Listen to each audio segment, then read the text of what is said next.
Terima kasih Anda masih bersama kami di seputar Aceh. Pemirsa Satuan Keamanan Lingkungan Masyarakat Satpol PP dan Wiratu Hisba Aceh menggelar pelatihan siaga bencana. Dan acara tersebut berlangsung di Pantai Ujung Bate, Kabupaten Aceh Besar pada Kamis pagi kemarin.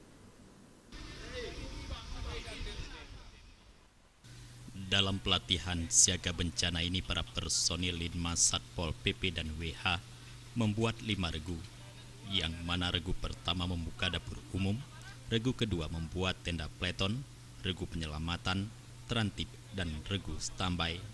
Dalam sambutannya, Kabid Linmas Satpol PP dan WH Aceh, Dr. Insinyur Sanasi mengatakan, pelatihan siaga bencana ini sangatlah penting bagi personil Linmas dan Satpol PP WH, mengingat Aceh merupakan daerah rawan bencana, sehingga di sana diperlukan personil Linmas Satpol PP Aceh sudah siap untuk diturunkan di daerah bencana.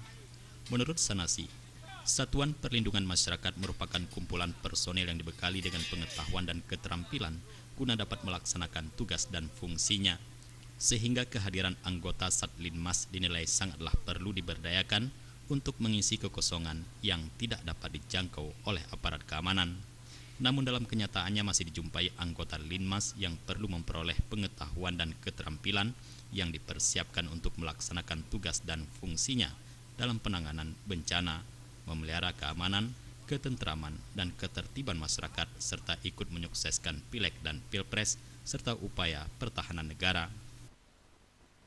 Kita di bidang Linmas ya, itu dibentuk Satuan Linmas ya.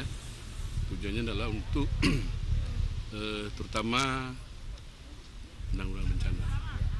Kemudian nanti ada juga perlindungan masyarakatnya untuk kondisi pemilu ya. Jadi ini sekarang ini kita lihat sedang dibuat pelatihan, keterampilan dan pendidikan. Tujuannya untuk menambah wawasan dan keterampilan.